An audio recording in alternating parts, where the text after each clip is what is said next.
Hey, and welcome back to another episode of Veach Season.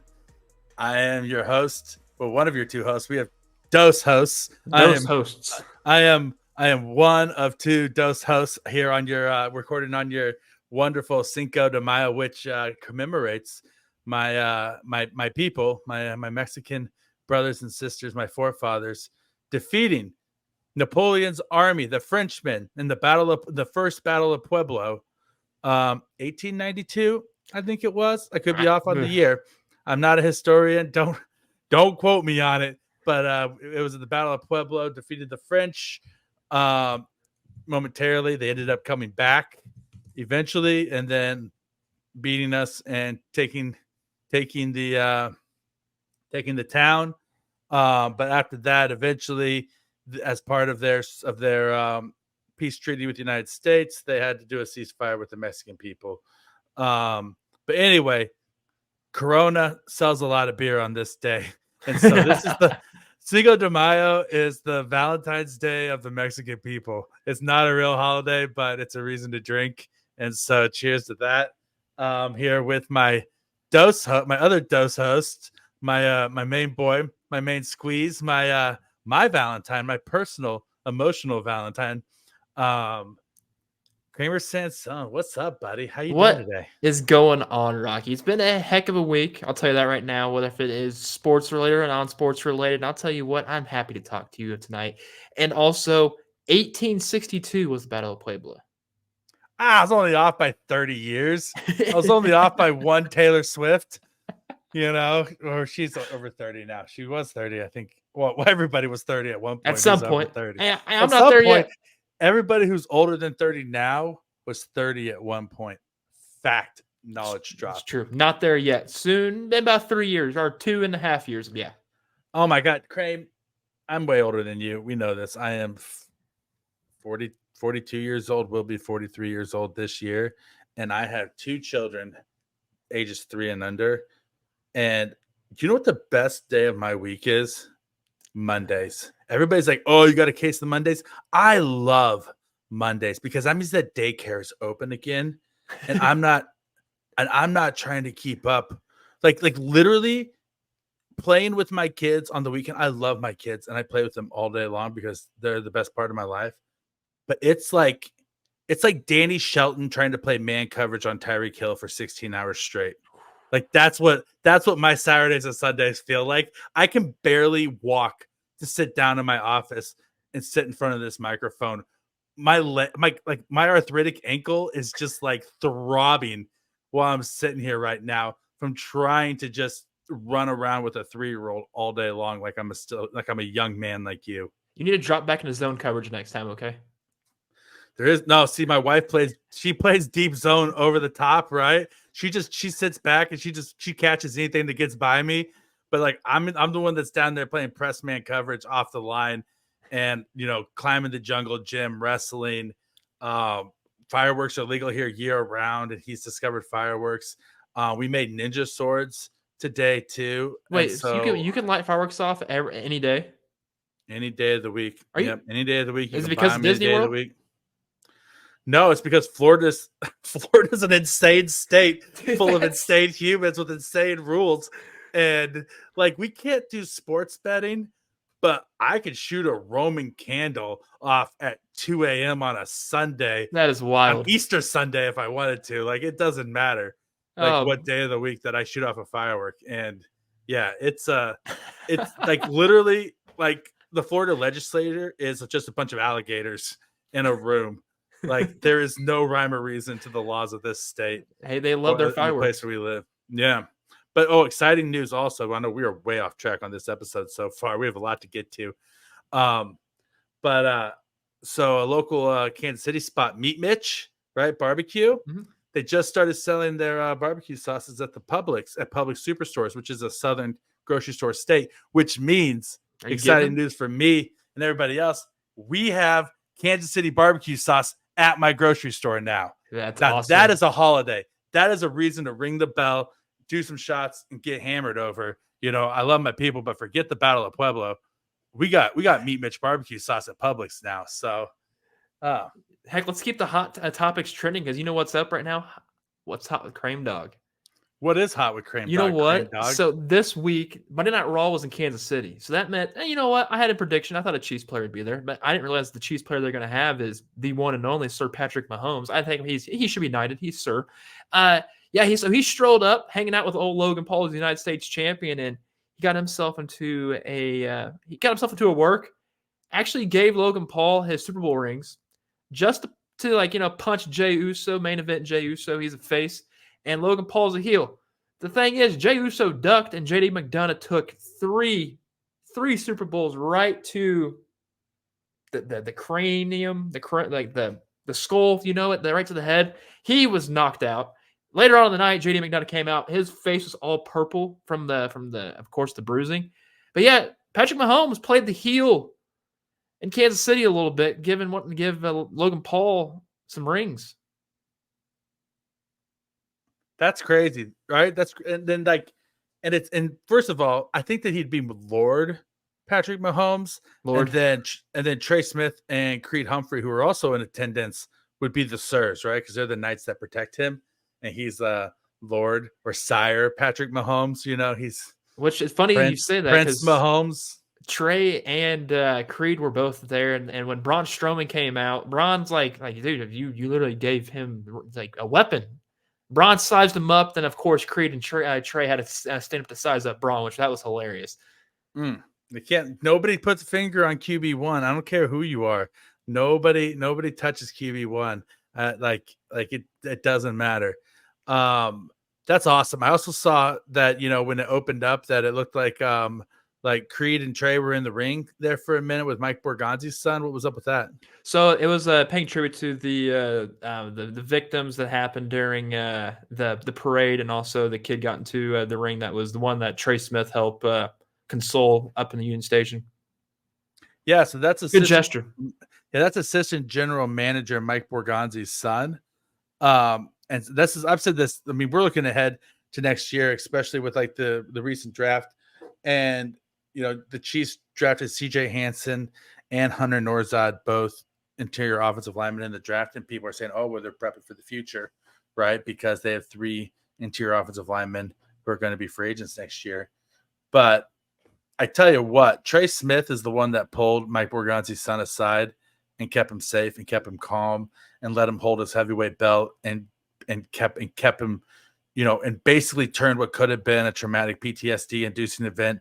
It would have landed this kid for sure in therapy for a very large portion of his life, into a positive, right?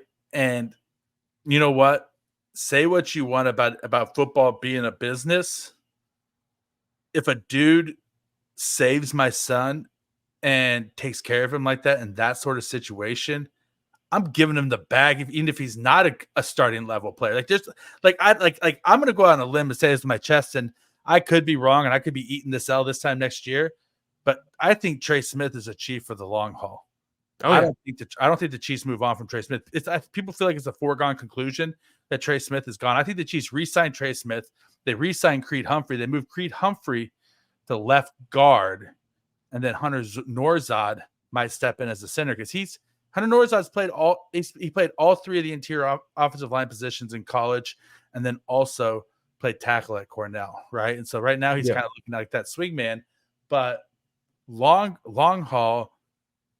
Creed had a little bit of trouble with some snaps last year.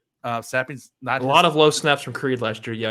Yeah, it's not his strong suit as an offensive lineman. He can do it, and he's a all-pro caliber center, but he'd also be an all-pro caliber left guard, I think, too, right? And so, that's all besides the point. That's next year's problem. That's 2025 Chiefs. That's future Kramer and future Rockies problem, not current Kramer and current Rockies problem. Was tell me about the main event of Raw, baby. Like, what happened? So main event of Raw ended up being like a 6-man tag. I thought we would see another appearance from Patrick or Logan Paul, but ever since then, nothing happened. But the main event went off without a hitch. The good guys beat the bad guys, which that's how it should be, especially going because their pay-per-view was on Saturday. Backlash, so they had to at least make the baby faces look good before they take the trip out to France.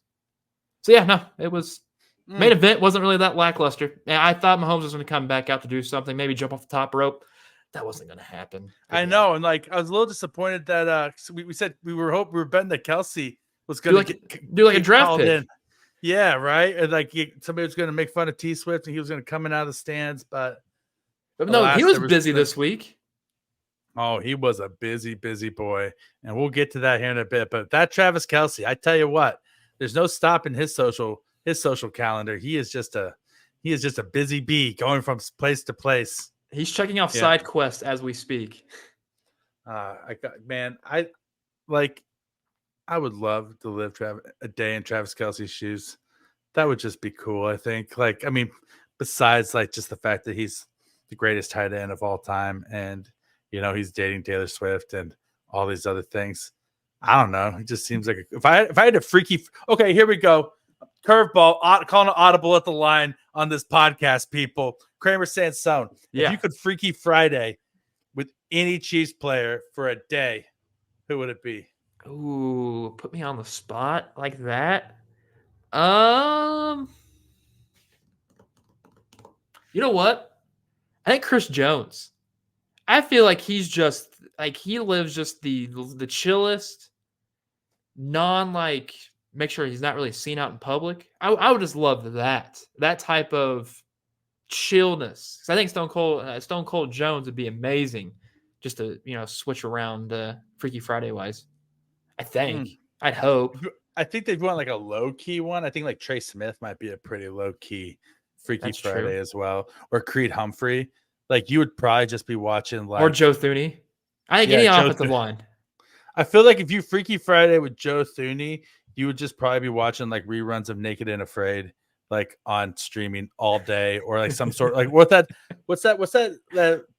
reality show? Was it Survivalist or whatever? The one where they Survivor Man? Not the Survivor Man, the one where they drop the people off in Alaska in the wintertime, and whoever survives the longest wins. Is it Naked and That's not Naked and Afraid. No, is it Alone? Is Alone the name of it? Lone Survivor. Lone Survivor, yeah. Like that, like I think like he probably just watches like seasons of that on repeat. That's what I imagine Joe Thuney does. Joe, call into the show next week and let us know if we're on point or not. Who would you switch with? Travis? I think I might switch with Travis just because I want to live it like I told you, like I literally my entire life is dictated by 3-year-olds, a 10-month-old and my wife. And like I just want to live one more day in the fast lane before I die. Because I live anything but like a life in the fast lane. I spent $100 at Five Below today on things that are going to break in a week. Oh my gosh, Rocky. Yeah. Wow. That's my life. I spent $100. You bought 20 things at Five Below. We're going on family vacation soon, and so we were stacking up in like games and like stupid little toys to keep them busy, like just stupid stuff. And then of course, while you're there, the kid's like, "Can I get this gummy sushi, snack, and cheese balls or something, And you're like, "No, choose one." But then he chooses the gummy sushi. But then my wife is like, "Oh, I'm in the mood for some cheese balls, right?" And so you get them both. You get them, they end up getting them both, and then everybody wants a drink. Got to keep them hydrated. So it's like that's what having a wife and kids is. You walk into Five Below and you don't walk out for less than $100. Like, so give me one day with Travis Kelce's bank account so I don't, mildly hyperventilate every single time I step into a store about like how much money we're going to be spending on crap that we really don't need. Felt that. Versus I don't even have kids. And then also maybe I can get like up on a stage with Diplo or something. That'd be sick. That would. Right. And so like maybe something cool is going to happen. Like somebody famous is going to call me and I'm going to get to like go have brunch with Machine Gun Kelly or something, like something that's really weird. Like I just imagine that like the weirdest, like what's the thing that'd be the weirdest, like who's like the old rapper, like The Game, like the old West Coast rapper, The Game, right? Yeah. Like I imagine The Game calls up Travis Kelce on a random Sunday in the off season to go get mimosas and brunch on like Rodeo Drive or something stupid, and it's like the most like cat like fish out of water like situation ever, and they're talking about their like how divested their portfolios are or something like that, like you expect it to be one thing, it's just something completely different, and they're just like enjoying this amazing like truffle souffle or something like that. And so And then you go the opposite and just hit up Jason. Be like, yo, what you want to do today? yeah, and then no, because Jason's life is just like my life. I feel like Well, no, then you hit him up and say, yo, Jason Jason, let's go do something. yeah, basically Jason, like, bro, I know you need to get out of the house. Like, bro, let's just like go fishing or something. Something, Jason. Throw me a bone here, bro. But yeah, so I think I would probably go with Travis, and then Jason would respond because he thinks that I'm Travis and he'd want to hang out with me. So then I'd get to hang out with Jason as well. Oh man, this works perfect. I think I might have to switch my pick to Travis as well. I think I might have to. Yeah. See? Well, yeah, because then every single tight end in the league looks up to you, right? And so then you can call fair. Brock Bowers and be like, hey, Brock, you want to come over and talk about how to run some routes and look at some game film together? And then you, being a stupid heel Raiders fan, will get to hang out with your new hero, Brock Bowers, for the afternoon. That's a good point. It's a hell of a good point. And then, you guys could play MASH together, and maybe you guys would match up, and you would be like husbands and MASH, and then live in a mansion. And do you ever play that growing up? Was that my generation? I think that's your generation, buddy. You guys like to date, like it was like a game you played when you were kids. Like you choose like 4 people to marry, 4 cars, 4 animals, 4 jobs, and you would like it's like a game you play like on a piece of paper. Never played it. Oh my god, never played it. Wow, didn't make it up. See, this is the things where I'm like, we have the internet. Like, how are we losing our culture? These important cultural significant events. And honestly, I probably would have lost interest playing that as a kid. Probably. Oh man, I don't know. Like I need something that's flashy in my face constantly. That's how I'm Gen Z, baby. That's because you're Gen Z. Thank you. You're the people. I wouldn't say you per se, but like the people that are a little bit slightly above you, we can thank for that for my generation because they molded me to that. And now my generation to that. Then my generation's molding to where the kids want to have an iPad in their hands at 9 months old. Your generation was like, oh, this is only an N64. Like, oh, GoldenEye on N64 is like the dumbest thing ever. It was. It's dumb. It's the worst. No, I'm joking. I like GoldenEye. And like my generation, when I was like 14, when that game came out, we were like, it looks real. We're like in a James Bond movie. This is the greatest game that's ever existed in the world. And we're getting motion sickness by watching it because first-person shooters are a brand new thing, and our eyes are not ready for this because we're used to 2D scrolling games. So I'll go on. I play Call of Duty all the time, so it's like my first-person shooter skills is pretty nice.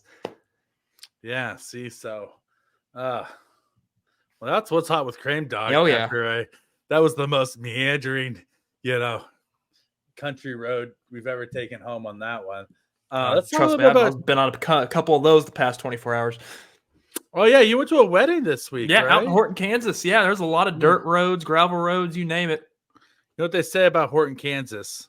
Never a dry wedding there. That's very true. that's very true. You can't go to a wedding in the middle of nowhere, Kansas, and have it be a dry wedding. Believe me, I've been to a lot of weddings, and they were anything but dry. Oh yeah. And that's why I like going to weddings in the middle of nowhere, Kansas. Was it a good wedding? It was fantastic. Beautiful.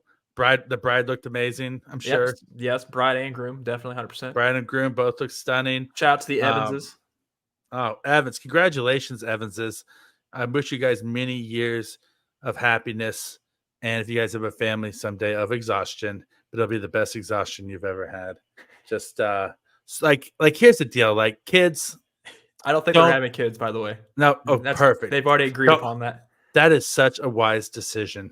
I love my children, but if you decide you don't want to have kids, like God bless you.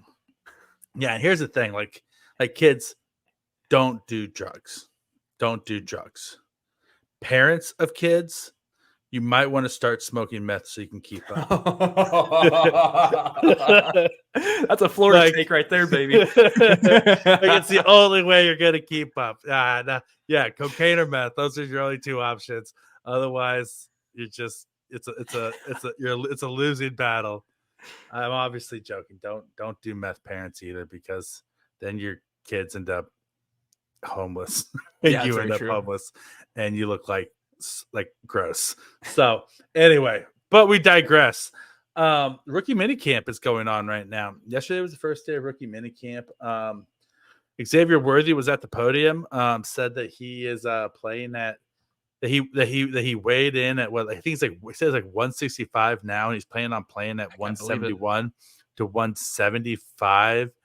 And that he's not concerned about it. I voiced my concerns about his playing weight. Still don't love hearing that, but it is what it is. We'll see. Hopefully his body holds up because he's moving really well. He looks really good.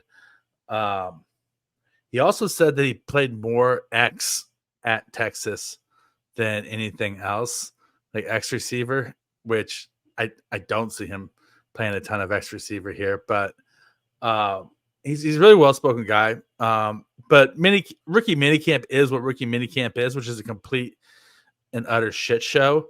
Yeah, no, that's true.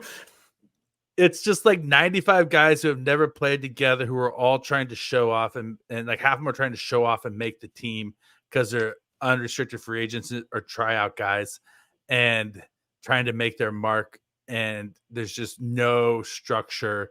They try to put structure to it, but it's like herding cats, right? It's to an extent. It's almost as if when you tried out for band in football, and it's like you go through all the drills to see if they can seed you, put you where you at, or however it goes. Even in baseball, growing up around here, that's what they would did. It seems just like that. A bunch of raw talent out there trying to see if they can find a spot. I mean, you already know who's going to be there already. You already know who's going to be there, who's going to make it past this. They're going to let the camp invite guys go and stuff. So I love seeing all the clips that come out from this, though. It's nice to see some football content coming out a week after or 2 weeks after the NFL draft. Has it been 2 weeks after? Has it been 1 week? Yeah, it's 2 weeks after. Yeah, and Krame, like we talked about this a little bit ago. Like we originally started out as a draft podcast, and we just love hanging out so much and just doing this so much that we said, F it. Yeah. We're going through the summer, right? Like this is gonna be a summer romance here where we're just gonna keep this thing rolling and see if when the fall rolls around, if this is the real deal or just a summer fling. But with that, we have no effing clue what we're gonna do now. So we are evolving on the fly, which is awesome. And so as a part of that, it's just great to have new content to kind of carry us through a little bit, since so we have something to actually talk about. And talking about that a little bit, it came out that Jared Wiley was down. Like Kelce said this on New Heights last week, that Jared Wiley came down to Dallas and was catching passes with Mahomes before the draft. Now we know before the draft, and we know that Mahomes had Rashee Rice out last year. Yeah, and he also had Zay Flowers and Quentin Jefferson and or Johnson, not Jefferson, Johnson. Quentin Johnston. Johnston out before the draft. Thankfully, they didn't draft him.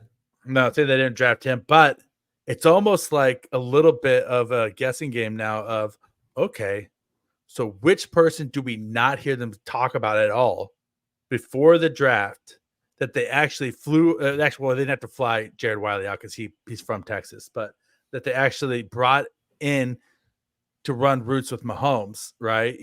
And before the draft to kind of get the seal of approval on. And so that tells me that that the Chiefs have a plan for him in the offense. They seem being a big part of the offense moving forward, because it wasn't just it was Mahomes and Kelce that they brought him in to work out with, and then they ended up drafting him. Right. So there's something they liked. Yeah, there had to have been, especially if Travis Kelce was there too. And the fact that he also mentioned it on his podcast, I think that does carry a lot of weight, because he had to impress them when they were all there. Like he had to, which then that's good for the goodness of the Chiefs, knowing that Wiley could be another stud catcher that they're desperately needing behind as a tight end number 2, which we haven't seen in Kansas City for some time. Because I thought, honestly, when they drafted Noah Gray, I thought, okay, they could probably transition to him. He's a good blocker. He's a very good blocker. Maybe he's not the best catcher in the world, but I thought they could develop him that way. No, they got Wiley right now, and that says a lot that Travis is still talking about it, and the fact that they kind of went under the radar of then out of the blue in the 4th round they get him. Yeah, and Wiley said that he's kind of starstruck being around Travis Kelce because he's been studying his game all the way through college because he's a converted quarterback too. So he didn't start playing tight end until he got to college. Yeah. And that he's just been studying Kelce's game to try to mimic his game after Kelce. And now he gets to sit in the room with him and learn after him. What I found interesting is on New Heights, Kelce said that Wiley was a big son of a gun. And I'm sitting there thinking to myself, Kelce's a big son of a gun. Kelce's like 6'6", like 260. Like, is he just saying that like Wiley's as big as I am? Or is there like some extra like stoutness to the way that Wiley looks? Some extra girthiness to him? Yeah. Does he bring the girth, right? Is he long and girthy? Well, that does factor for a tight end. You need that. That's the dream, right? That's the one that'll make you a lot of money in certain industries, being long and girthy. Yeah, the NFL is one of them, baby. Yeah, the NFL is one of them. There's other ones too, but the NFL is one of them. And so, but he said he moved well, and Jared Wiley also said that when he saw Arrowhead Stadium, that it was the most beautiful stadium he'd ever seen in his life, and that he was a little awestruck by the sight of it. And Hunter Norzad also said the same thing from the podium. Now, obviously, these are rookies who are just excited to be in the NFL, and they're also trying to ingratiate themselves to a fan base and endear themselves to us. But I'll allow it. I'll allow them to play to my better angels, or to get me on their side by lying to me a little bit, if that's what it is. But I was thinking about it though too, like not even just Arrowhead Stadium, just like think back to like your favorite ballpark in the world, like whether it's baseball, football, whatever. Okay. But like think back to the very first time that you were like for instance, you're coming off of I-435 and you get off on Stadium Drive and there's all those bushes and everything. You can't really see anything. And you go past those orange cones and all of a sudden the bushes fall away and you just see that glimmering mecca of a stadium glistening in the early morning sunlight, like Camelot emerging from the mists for the very first time. And then you wait in line, you tailgate all morning long in anticipation.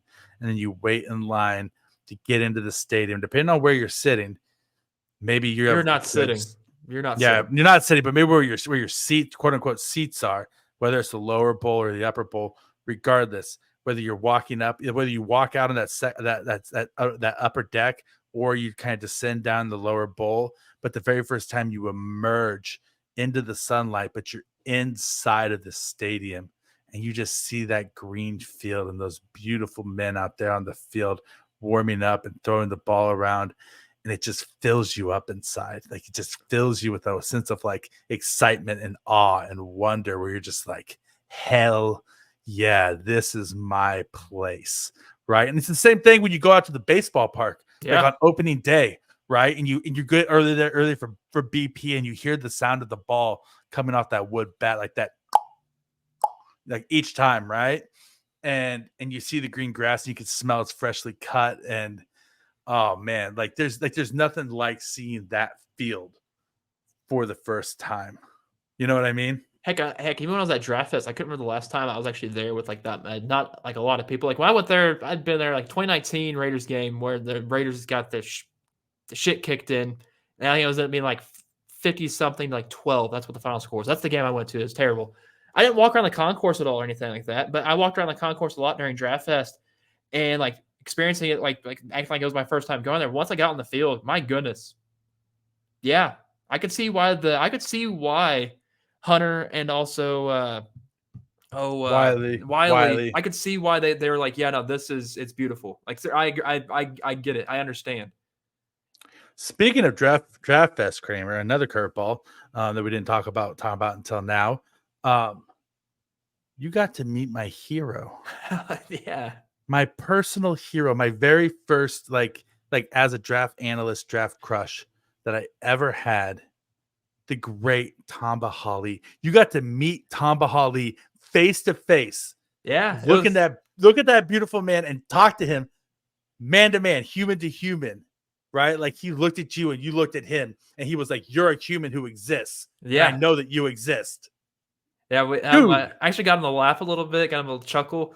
His What hand did you is say? massive. What did you say that made him laugh? I said, dude, you look like you could actually suit up right now and like go. Like he did. He does. Oh my God. You saw him on social media standing next to Felix Anudike Uzama.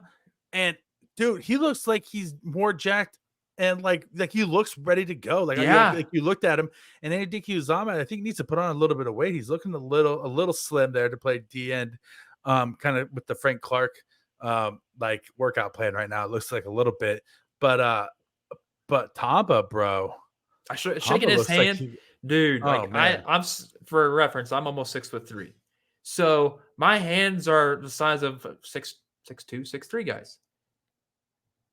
Probably like dwarfed my hand constantly. Like he's got mitts. Those Tamba clubs, man. Just.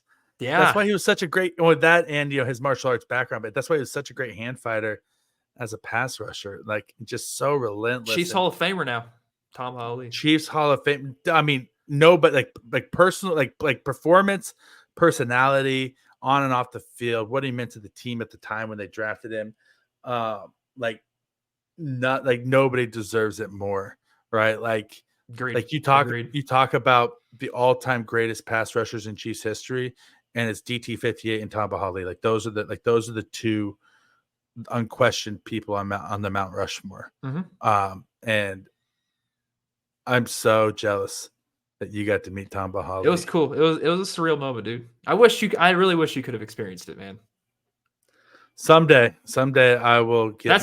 We could have Freaky Friday that day. You could have. Oh man, if I could have Freaky Friday with anybody, I would have Freaky Friday with Tamba Hali, so I could hang out with you. Oh, you're the best, dude. I would have been like, that's awesome. I would have been like, hey, Krame, it's actually Rocky. Let's go get a beer. So we can hang out because now we're in the same place. The funny thing is, I would believe you because it's like, why would Tamba Hali be saying that to me? Yeah, why would Tamba Hali say, "Hey, I'm your podcast"? Then you'll make me look really cool going out to like get a drink at a pub or something like that. Yeah, and then I would stand up in the pub and be like, "I'm Tamba Hali, and this is the greatest man alive. Meet his friend and buy him around." Yeah, it would be great. That's great. Oh. All right. So anyway. No, Arrowhead's beautiful. Like it's like they said that I think out of conviction. Granted, they're also rookies, but I think they meant it. I 100% know they meant it. Oh, I think how could you not mean it? It is such a beautiful and special place. We're going to talk a little bit about Arrowhead later on. I have to emotionally prepare. Actually, doing something prepare myself in like a few weeks.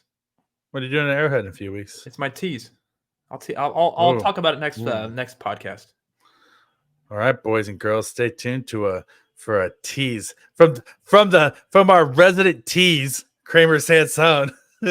Over here. It involves me and Arrowhead, but depending on what's happening, I'll have to tell next week. I cannot wait. I'm gonna have to get on the line and see what's happening at Arrowhead in the next week, so I can try to use my detective skills to figure out what's going on. Hunter Norzad, we talked about him a little bit earlier. Mm-hmm. He said something interesting that where since he was a graduate transfer to Penn State from Cornell University, he was a mechanical engineer, and he said that all of his friends like graduated from college and are just like doing adult jobs now, like everybody else, right? Like they just have like normal jobs.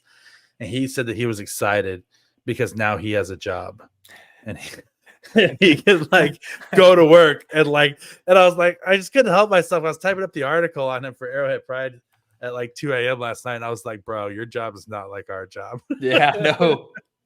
He gets to wake up and protect the he's the GOAT. I'll say it right now. Mahomes right now is the GOAT. He's protecting you're going to get kicked out of Raider Nation. I mean, it's the truth. It's what I've seen on paper. It's what I've seen on tape. It's what I've seen in person. Listen, he's no AOC, Aiden O'Connell. He's just no. Aiden like the O'Connell's Raiders, next Pat Mahomes. the Raiders were hyping up Aiden O'Connell on social media this week. And You first got of all, to. it's like pump the brakes. But also, is he even going to win the starting job? Is he like the de facto starter over Gardner? I mean, not yet. Not yet at all. I Like, don't know who's going to start, and I'm curious to see what the battle is going to be coming out on camp. Like, I'm I mean, seriously, it's that's the battle to watch. whoever starts the season and who's the quarterback in week 8 are going to be different Because they're both regardless of which serviceable one it is. quarterbacks that could lead Yeah. you to a 500 football season. They can literally do that. Yeah, 100%. All Do right. some XFL type stuff. Have one guy do one drive, have the other one do the other. Listen, I mean, I think it's a recipe for disaster, which is why I think the Raiders should do it. I think they should go for it. They would do it and make it work though. Oh, would they? That's what their history tells you. Oh yeah. Over the last 20 years, is the Raiders are able to figure it out and make it work. 1,000%. As long as they don't go drinking before a Super Bowl or find themselves into like I don't know Mexico, then they'll be fine. You know, like I flew through Las Vegas the other day, and it was 10 a.m. on a Sunday morning in Las Vegas when my connecting flight went through there. Mm-hmm.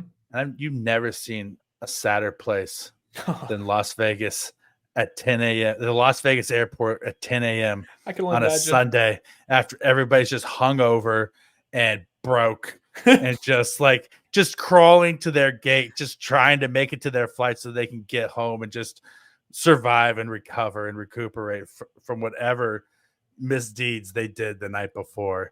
And I feel like I don't know how anybody lives survives, like a team survives. Like they're going to make tons of money in Las Vegas, but you want to talk about a team that's going to figure it out and make the healthy choice. Like I mean, it's going to be the Las Vegas Raiders. I don't see it, Krame. I think you should just jump ship. Everybody will understand. Jump on this bandwagon, baby. You could be a fan of the only team ever in history to be a bandwagon. At this point in time, I would be raked over the coals if I were to jump on it. Even though I know Chiefs Kingdom as I've had plenty of people reach out and say, "Hey, come on, just join us. Come on. We know who you like. Just come join us." I'm like, but I don't feel like that's just not me. I stick with my team at birth. I'm going to stay with my team at birth. The thing is, it's not bandwagon jumping when you never should have been on the other wagon to begin with. It's like you just woke up as a baby and you were on the wrong train. And this whole life, you've just been on the wrong train. And now you're like, wait a minute. I was born in St. Joe where the Chiefs have their camp at. Like it's Chiefs country. And somehow I'm a Raider fan. No, you were separated at birth, Kramer. We need you. We just want you to come back home. We love you and we miss you. So just come to Chiefs. How about this? If the Chiefs three-peat, I will declare a new team. The Chiefs? Yeah. Oh, you heard it here, Chiefs Kingdom. Let's have that. How about that? Chiefs three-peat. Kramer Sansone's a Chiefs fan. Yep. All right. Patrick Mahomes, Brett Veach, Andy Reid. The stakes have never been higher. This is why they're going to try to three-peat, to try to bring you, not that they can make history. Get my fan citizenship there. Yeah, so they can shift your fandom over to Chiefs Kingdom. All right, let's so that was rookie minicamp talk right there. So there's been a lot of Chiefs players kind of in and out of the house. Recently it's the off season. Players are out there, living their lives, making positive decisions, not making the decisions that a certain player earlier in the offseason made.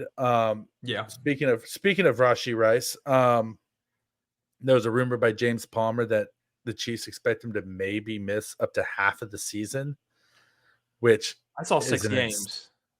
Yeah, I saw 6 games. I saw him say half of the season. I think that the Chiefs really don't know at this point. They're kind of playing the wait and see game, but if you're the Chiefs right now, granted the entire situation's completely stupid. He shouldn't have done it in the first place.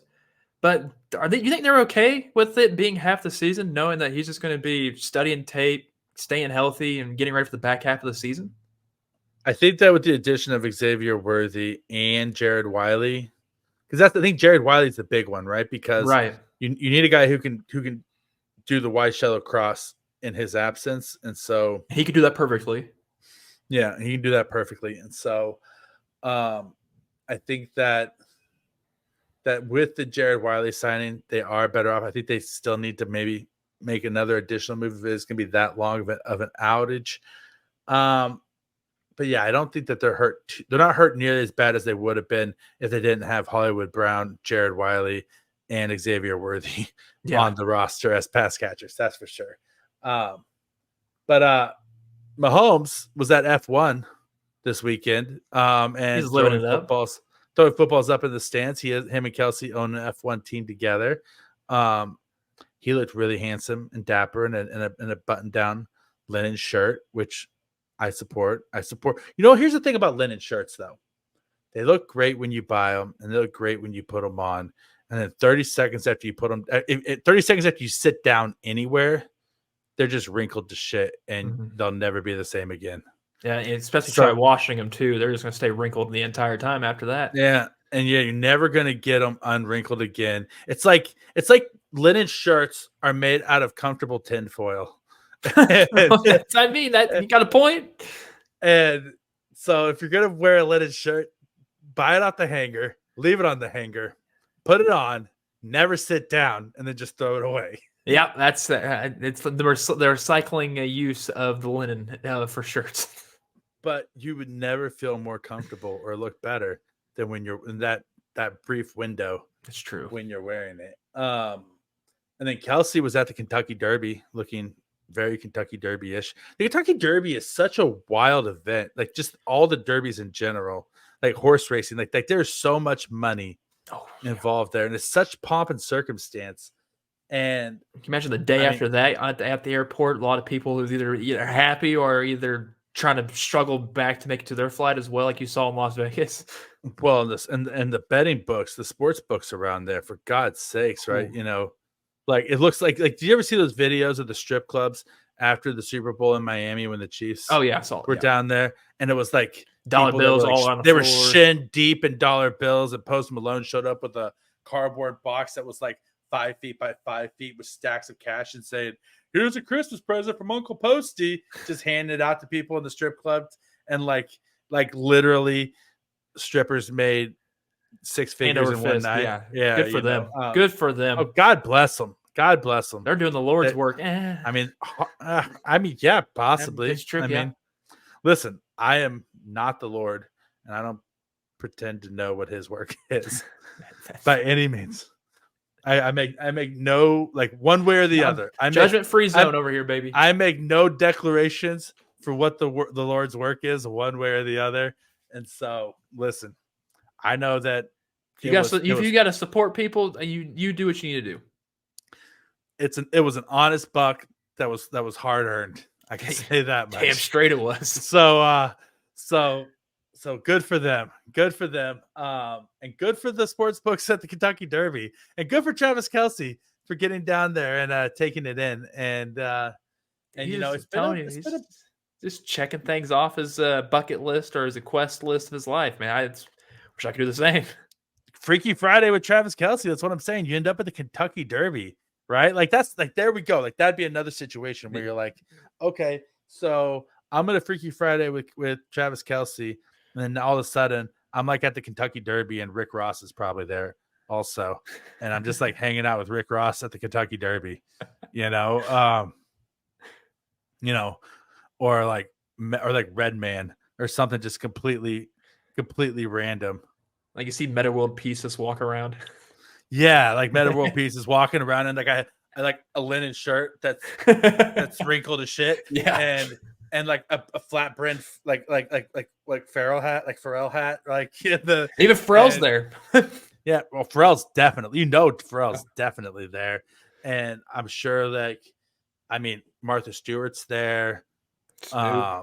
Snoop is there. If Martha's there, Snoop's there. Exactly. It has to be. I'm sure. Yeah. Oh, 100%. I'm sure that they got the crisp. I bet you Jordan's there. I doubt Jordan's there. You think that Jordan and Barkley are missing out on that kind of a gambling event? I think they're doing it at Jordan or Barkley's place under the table. Probably. They're not at the event. They're probably not at the event. You're probably right. I bet you at least somebody who I bet you there's somebody who is directly related to a former president there. Oh, yeah. Like I don't know, like George W.'s nephew or Obama's cousin or somebody like that is Oh, gonna be yes. there. Even on the other side of it too. Yeah, they're there. Yeah. Yeah, there's probably 15 Kennedys there. They got to make money somehow. Yeah, like the entire Kennedy family has to be there, like without a doubt. I'm sure Leonardo DiCaprio is probably there. You know, I don't think it's an 18+ event. I'm not sure. oh, which that leads us to I didn't even Drake and Kendrick Lamar beef, which has been all over social media these days. And my word, Kramer, that escalated quickly. Yeah. Something that went from like they always talk about like 0 to 100 real quick, Like they always talk in movies, like like in the movie it starts out where people are like best friends and then they become enemy, like arch enemies, like friends become enemies, enemies become friends, and like the enemy of my enemy is my friend, like Art of War, like that's like all this is going on right now, like Great it book, all by the way. stems. Oh, great book. I mean, 100%. A lot of wisdom to be found in The Art of War by Sun Tzu. I thought it was on my bookshelf right here, but it's actually another bookshelf in the other room. So yeah, no, I was gonna like pull it on up. You don't have a copy in every single room? No, I've got one copy by my bed, dude. You don't keep it a mini copy inside of your shirt, close to your heart at all times. I should, man. Yeah, you can I should. live by the words, by the code. Yeah, yeah, by the code. That's the Veach season code. Is the Art of War. Come on now. But yeah, so Drake and Kendrick Lamar all started out right. They were featuring on each other's songs, and then maybe there's a couple subtle jabs here and there over the years, over the last decade or so. And then First Person Shooter comes out with J. Cole and Kendrick Lamar, and J. Cole says, basically like, they say we're the big three, but I feel like Muhammad Ali, paraphrasing here. And then Kendrick Lamar takes offense to that and basically says, F the big three, I'm the big me. And then Drake comes back with like his song Push Ups, where he's basically like calling out Kendrick Lamar for being a fake, ethical rapper, like being like somebody who's like socially conscious, but actually not being who he says he is. And then Kendrick Lamar comes back and he's like, you get 20 ghostwriters working for you and none of them like you, and people are looking to stab you in the back and they want to see your downfall. And then he's also tells him to stop saying the N-word, and even because he's not ethnic enough to say that word, and then it gets personal, and Drake comes back and says something about his wife, and he says something about Kendrick's wife. Yeah, Drake comes back to something about Kendrick's wife. Says that you're with a mixed queen, but you're cheating on her with a white cream, and basically saying like you're calling me out for not being black enough, but you yourself are a hypocrite. And then Kendrick replies with, "You're a pedophile." And everybody in your crew are that. And wow. And then then Kendrick proceeds to drop like 4 songs in 2 days, just eviscerating Drake. He's heated, man. Yeah, like it was like that Patrick Mahomes, you woke up the wrong mother effer moment when they decided to call out Kendrick Lamar. And I'll be completely honest, I'm not a big Drake fan. I think that he's immature-ish. His ciphers and his bars are immature-ish. It sounds like a 14-year-old wrote them. They're all about the exact same thing. They all kind of sound the exact same way. He's a talented He's a talented rapper, but not a talented lyricist, in my opinion. And I believe that all of his music is backed by a bunch of producers that make him sound super, super good. Yep. As opposed to Kendrick Lamar, I think is a modern day poet, and I think that we are lucky to be experiencing such a talented artist in his prime right now.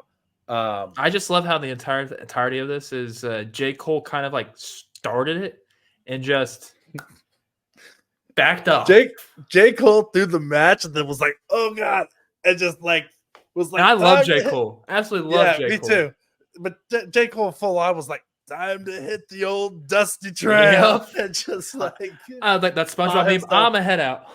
Yeah, just saw himself right out of the situation. It was like, I want no part of this because I can see it was awesome. Exactly where this is going, because it's at the point now where like Kendrick Lamar is like that scene in Inglourious Bastards where they are shooting Hitler in the face with a machine gun, and it's just like great scene, great movie, great scene, great movie. Quentin Tarantino, Brad Pitt. I mean, what a great combination. I mean,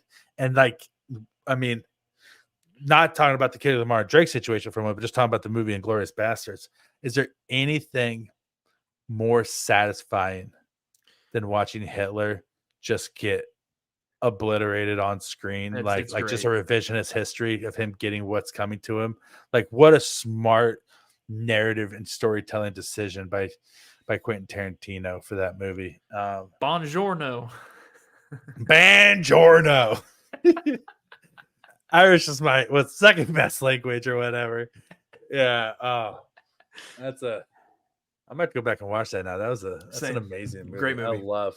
I love that movie. But basically, Kendrick Lamar is out here just throwing hooks while just throwing hooks, just while body Drake's shots like too. doing little slaps. Like, come on, like Drake, you should have gone back to creepily massaging the Toronto Raptors players on the sideline during games. Should have stayed there. That was so weird to me. Just besides the fact, back when the Raptors were in the finals and he was on the sideline, like he was a member of the team, and he was like massaging the players' shoulders during the game. And like, I know that he's famous, and I know that he has courtside seats and everything, but like, he's doing the most. He was like, dude, like at some point, know your role and just step. Like Jack Nicholson and Spike Lee never got up and massaged New York Knicks players in all their years of sitting courtside at the games. Everybody sits courtside. Everybody famous sits courtside at the Lakers games. Nobody's ever got up and tried to massage Kobe or anything like that during a game, right? Patrick Mahomes goes to maybe it's the Canadian hospitality. It's something. Oh my! It was weird, and I don't know. I'm not a fan. The good thing about all this is that Kendrick Lamar will go like half a decade without releasing a song, and then somebody says like one like mildly insulting thing to him, and he drops like an entire EP's worth of music in like 48 hours, and you're like, somebody just piss this guy off all the time. Like, we are benefiting from this greatly, and so, but I digress. And other music news, Torture Post Department came out too. I know that your lovely fiance is a Swiftie, as am I. Have you guys been listening to? So before we started, before we did this, I was trying to figure out that one song. "Don't Blame Me" was I haven't heard a Taylor Swift song in a long time, and she showed that to me last night, and it hit pretty good. It's a good song, because I'm not really a Swiftie. I really don't know. Is that bad to say that? I really don't know much. Don't know a lot of Taylor Swift songs. Considering that you work for a country music radio station, you should at least know. You should at least know the early part of her catalog, because she did. She performed in St. Joe when she was on her first come up. I think she was 17 years old when she performed in St. Joe. That was pretty sweet. I wasn't there for it. Speaking of country music, when I was in junior high, Martina McBride performed one of her very first concerts in St. Joe when she was coming up, and I saw her live in concert in St. Joe. Why can't I think of what the Trails West? Mm-hmm. Yeah. And so, but you guys been listening. She's been listening to Torture Post Department in your house there. Have you listened to any of it at all? Well, she used the headphones that I use currently. It's all on Bluetooth, when she does. So I really don't listen to it because it's ear. It's like literally blasting into her ears. So it's more of the time for me to go sneak off to the bedroom and play Call of Duty while she's getting the house clean. I guess listen to Tortured Poets. You should at least listen to Fortnite with Post Malone, and then the song Florida by with Florence and the Machine and her, because they're both Okay. they're both Bangers? excellent songs. They're both bangers. Okay. And living in Florida, I fully relate to the song Florida, because I'm like, yeah, that's fully accurate. You're shooting fireworks off any day you can. Yeah, I mean, we're just like literally like we are every single meme of F yeah, America. So how many times do you listen to the how many times do you listen to the album? Oh, 20 times at least already. 100%. Is it gonna be 21 later on tonight? Cover to cover. Yeah, I have an article to write for Arrowhead Pride that I'm not gonna get started on until probably about 2 a.m. because I have to do all my writing in the middle of the night. That's the secret to my madness, is that I have to make sure everybody's in bed and that there's no babies awake before you I can start fully writing. immerse. Yeah, so a lot of times I didn't start writing last night till 1 a.m. on my article. Finished it at 3. I was passed out. So yeah, when I make a stupid point on my article in Arrowhead Pride and you're like, you're an idiot, just try to remember that I'm a sleep deprived idiot. that's why I'm making the mistakes that I'm making. But no, Torture Post Apartment, I think it's a great album. You should check it out. And we should have your fiance on here as our official Taylor Swift correspondent sometime. I'll talk to her about it. Yeah, have her people call your people and see what her demands are for an appearance to talk some T-Swift and kind of where she sees the Kelce Swift relationship going. If you think it's a real deal, when we might be seeing, will he be popping the question soon? Do we expect a wedding in the near future? Like, these are the sort of things that we really need to get to the bottom of here this offseason. I'll see what I can do for next week. I'll see. All right. I love it. We'll also talk next week. We should dive in a little bit to Kelce's new TV show when it comes out. I don't know if it's coming out next week, whenever it comes out, because he has Are You Smarter Than a Celebrity coming out on Amazon Prime. This offseason, it's already recorded and in the can, so we should talk about that as well. Yeah. Okay, so before we get out of here, thank you everybody for indulging us on this just two dudes hanging out like we're at the bar. Just if you made it this far, like or subscribe or whatever we need to do. Follow. Yeah, follow us, like, subscribe, everything. But what let's talk a little bit, like, so the Chiefs roster seems pretty solid at this point.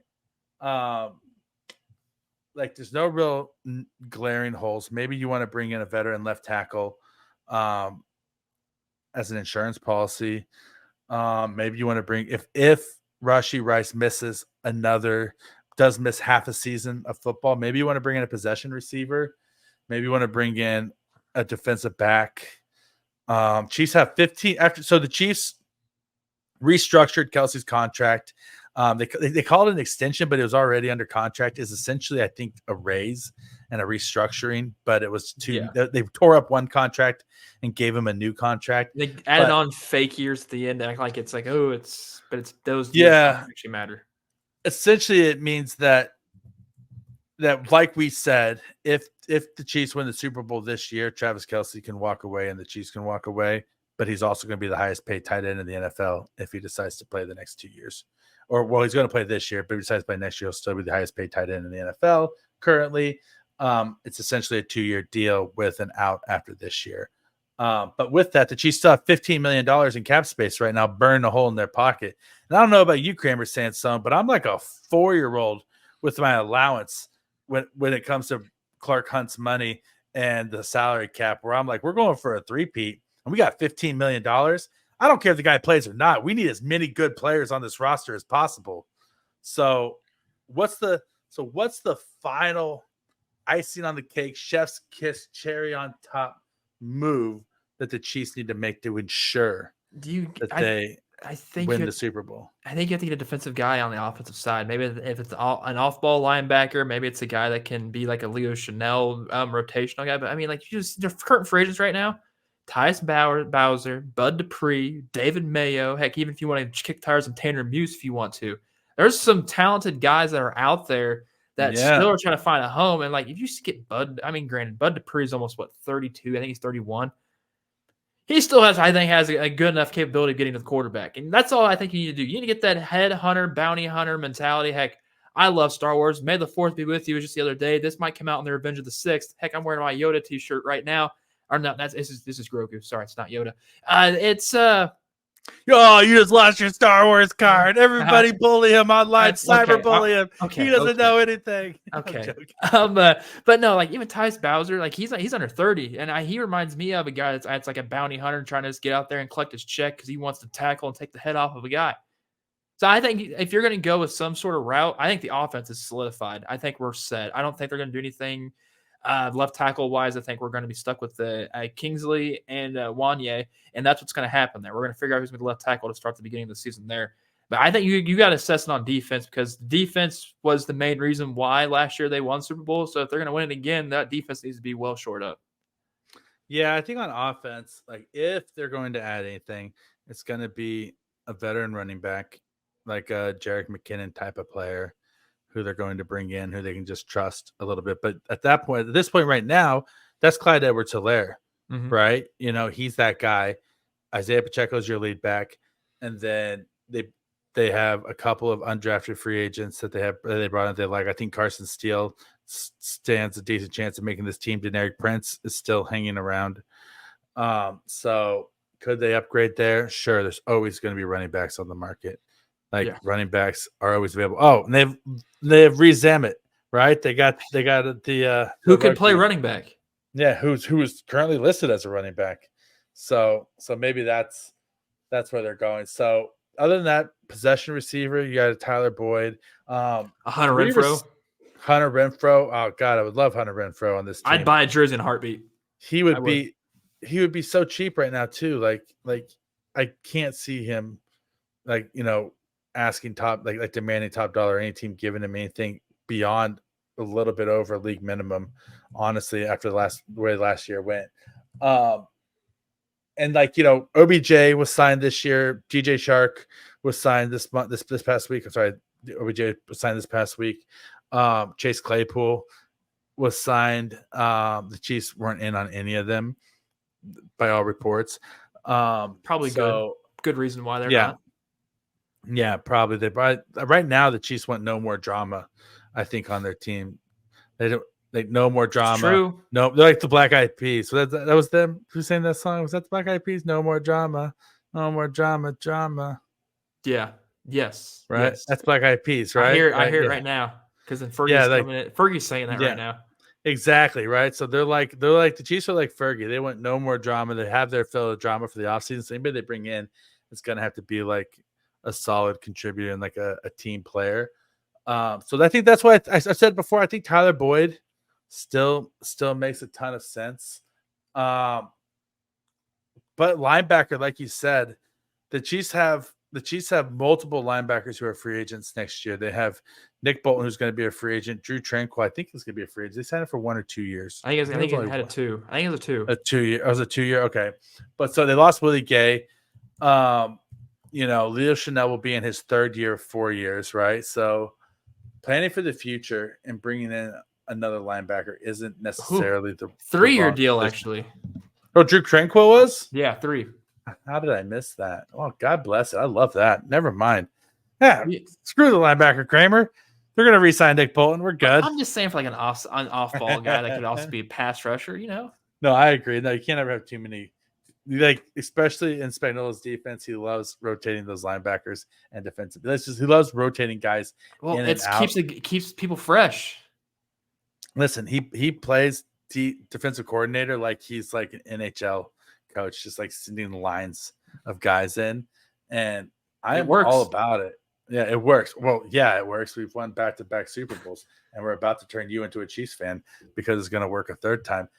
And part of that is because the one thing that's not really talked about a lot is Dave Merritt is the best position coach in the NFL, and he should be a defensive coordinator. And there's no reason in the world why he shouldn't have gotten his shot already, And so, but all that being said, maybe a possession receiver, I think, or maybe a linebacker, like you said, maybe a defensive back. Who's out there at defensive back right now that the Chiefs could take a look at off the top of your head? Oh man, off the top of my head.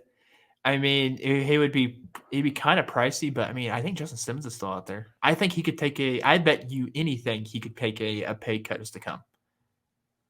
Oh yeah, after playing against the Chiefs and being dominated by them for so long. Exactly. That's the only defensive back that comes to my mind right now. Like that would be one. It'd be hilarious him joining the Chiefs because I mean, if you can't beat him, join him. That's basically the mentality he'd be going right there, and get him out of that crap organization to a better organization. Like that'd be smart.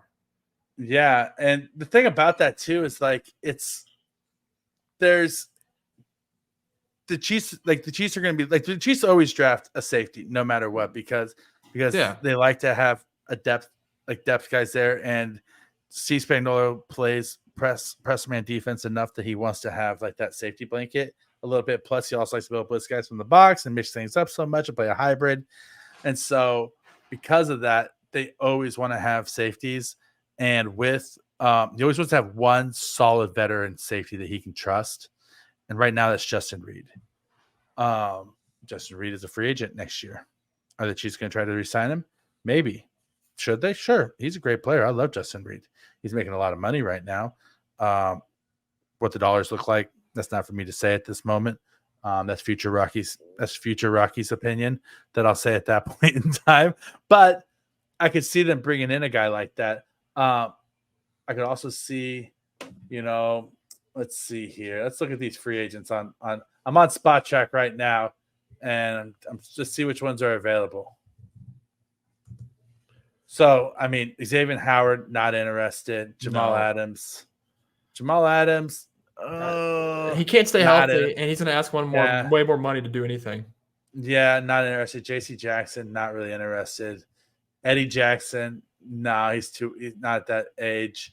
Quandre Diggs, not at that age. He's 31, will be 32. Adoree Jackson, I'm listening. I'm listening to Adoree Jackson.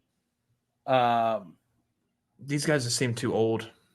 Yeah, Cam Sutton. He's on the run. I'm pretty sure still. I haven't followed back up with him in a hot minute. Cam Sutton's still currently on the lam. Patrick Peterson is like ancient AARP memberships. Do you bring back Rashad Fenton? Like, he's a free agent. Do you go that far back? Like a guy that kind of. I think I would go for a guy like Terrell Edmonds, maybe before something like that. Like Eli Apple, maybe. No. I just want to see what you'd say. I just want to see what you'd say. No, Burrowhead, get out of here. Get out of here with that garbage. Never, ever, over my dead body. The guy like Akella Weatherspoon is interesting. There's not a ton of guys out there though. No. But if there's, bring back Bo Pete Keys. Come on now.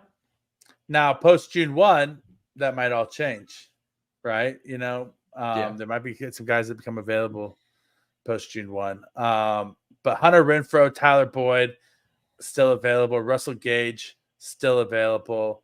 Mecole Hardman, still available. I don't see him coming back to the Chiefs at this point. I saw that him and Tyreek Hill were working out. They were, and you saw the difference between who Tyreek Hill is and who Mecole Hardman is very apparently when you see them working out side by side. You see what the difference is. Yeah. The difference is quite apparent. I do like Jamal Agnew a lot. I've always been a Jamal Agnew fan. He can do it at all, whether it is receiving, whether it's punt returning or kick returning. He can find holes. That's true. But you don't need that kind of guy in Kansas City because you have like 15 of those already. Yeah, Richie James, Kadarius Toney, Reese Zammit. Like I mean, not free agent wise, but I'm saying like that punt returner role. Yeah. There's really, if you're looking at it, we're talking. I think Hunter Renfrow or Tyler Boyd. If you need a guy to catch you a football, Randall Cobb. No. He'll catch you a football. I'd rather have Hunter Renfrow. He'll still catch you a football too, but Randall Cobb's going to be a lot cheaper because he's older. Hunter Renfrow is not going to be that expensive. He's still available. He's still available on May 5th. Yeah, if you like playing football, you'll sign a contract. Yeah, you'll sign a contract. All right. Now we're going to get to our point of the offseason. This is our new segment. This is our last segment of the day before we get out of here. We have to call this TMZ Chiefs. This is all things that we have heard, rumors we've heard one way or another that are unconfirmed that we are not putting our stamp on, but we're saying, hey, we saw this on the internet. It might be complete BS, but somebody said it. Yeah. The first one is that the Chiefs tried to trade for DK Metcalf during the draft. Now, this could make sense in the sense that the Chiefs were looking to draft a wide receiver, looking to upgrade at wide receiver, and they were also probably concerned about Rashee Rice's situation, right? And so then maybe they wanted to have a bigger receiver. That being said, I don't know if I buy it. What do you think? That wasn't the first time I heard someone say that DK Metcalf was on the radar for the Kansas City Chiefs. Not just because of that draft night when they took McCole Hardman instead of DK Metcalf.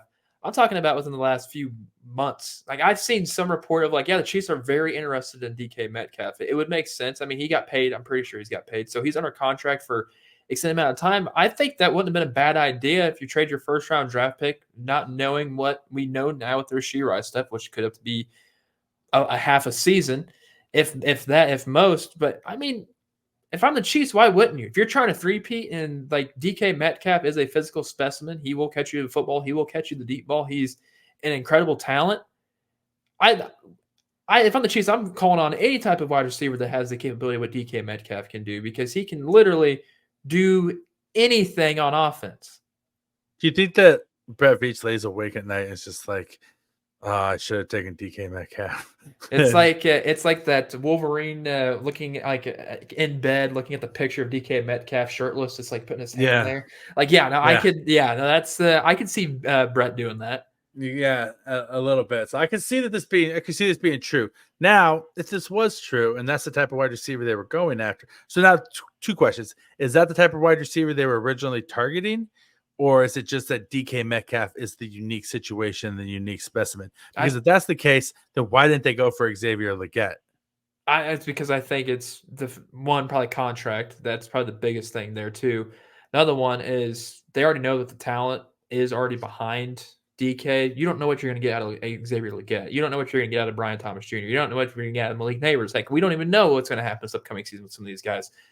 You already see a proven NFL guy, then you're going to be like, okay, he does it night in, night out. Granted, I know last year wasn't his best start to an NFL season at all, but he picked it up in the back half of the year.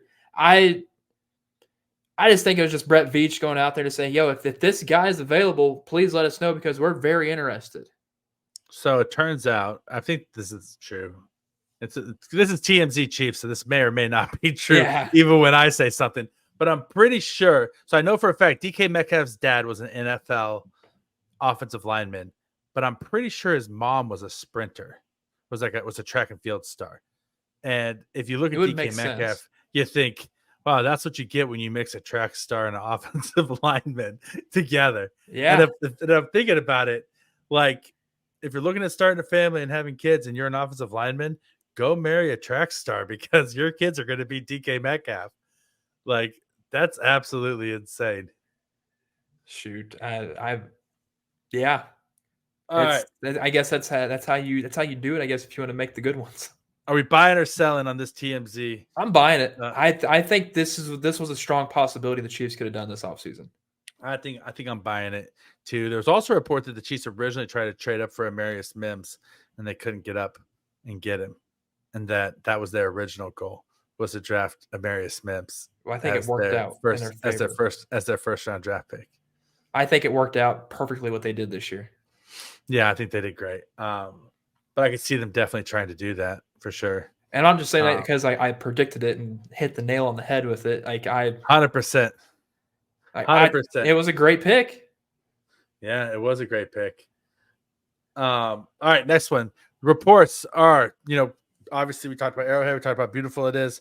There's also a report out there that the Chiefs renditions came out for like what a Chiefs stadium might look like in Kansas, on the Kansas side out there. Looked really by the good. Speedway. Looked awesome. Looked amazing. I guarantee you they're going to have like a casino attached to it because there's already a casino out there. You would have to do that. Lots of parking. The shops would be great out there. My only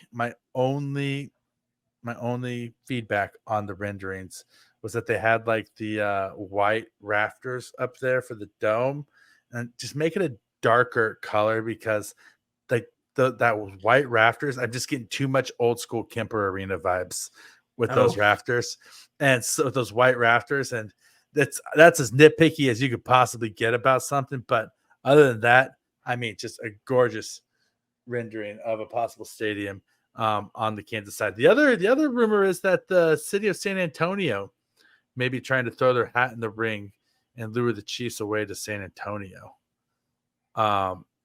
KMBC 9 reported that this past that week. would be that would be gross. That'd be disgusting. That'd be San Antonio. The San Antonio Chiefs. Heck, what are they gonna play at the Alamo? Yeah, something like that. Oh man, yeah. That doesn't seem right. And I'm Rocky. I'm selling on that, dude. There's no. It's the I like the way the Kansas that renderings looked absolutely beautiful. I think that Kansas is more likely than I'd hope, because I don't want the Chiefs to leave Kansas City. I mean, what this entirely sounds like is when you use one party to leverage against another party to say, oh, hey, San Antonio wants us.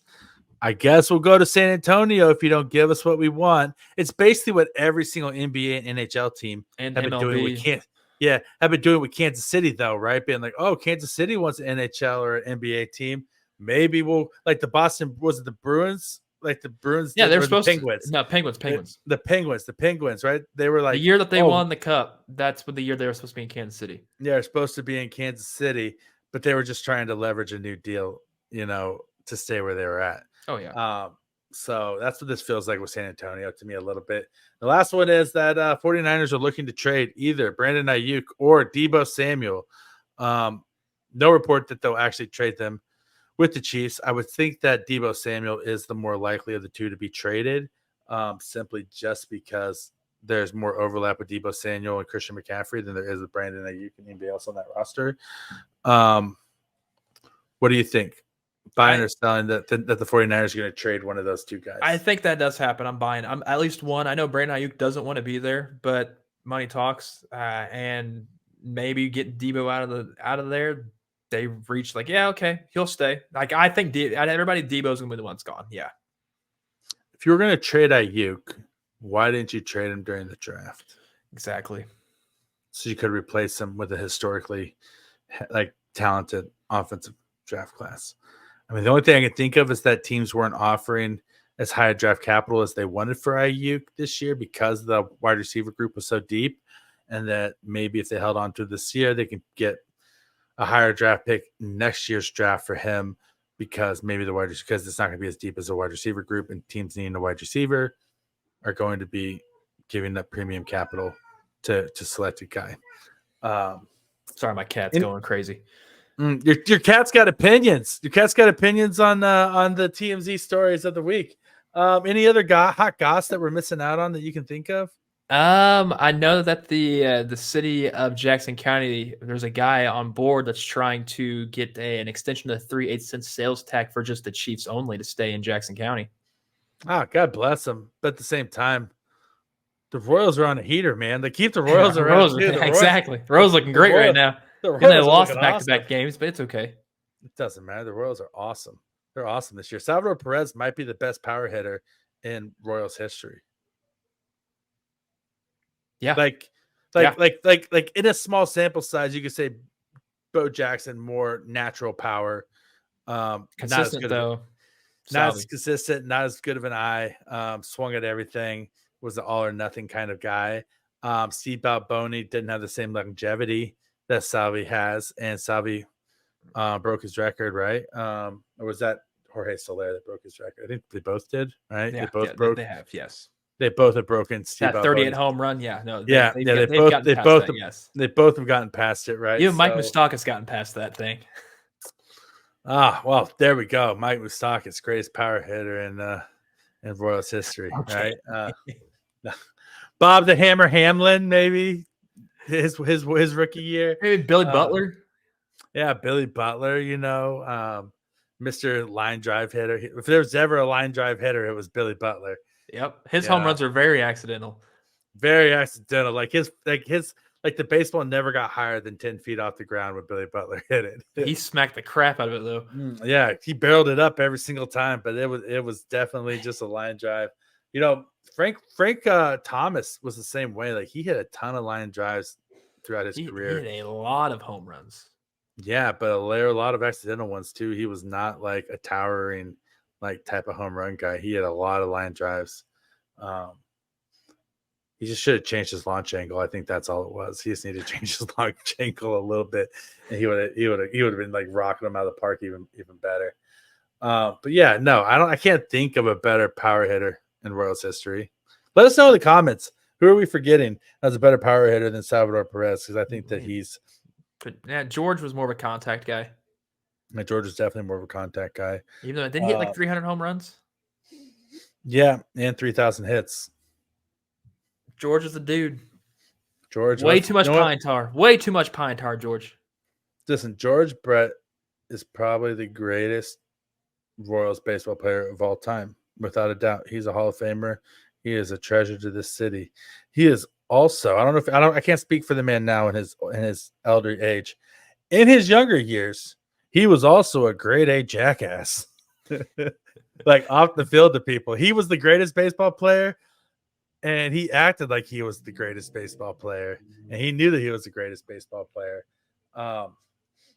Yeah, you can walk around town and ask people. There's stories about George Brett floating around where I'm not shocked. There are some tales about George Brett. Any of our older listeners, if you have any stories about George Brett, leave them in the comments section and let us know. So and we'll read them. Yep, that's all we got this week, Krame. We got an hour and 20 minutes of whatever this was, but it was a hell of a time with you, buddy. And I stand by my statement that I would Freaky Friday with Tom Bahali so I could hang out with you any day. This is the highlight of my week, man. Dude, appreciate it, man. This was a hell of a show, brother. Hell of a show. Hey, and if you guys liked it, if you thought this was a hell of a show, please smash the subscribe button, like and review, share us on social media. If you think that we earned the privilege of your time, as always, we truly, truly appreciate you guys rocking with us and hanging out and just, giving us a little bit of your time just to talk Chiefs and whatever else comes to mind. We love you guys. Be good to each other, and we'll talk to you guys next week.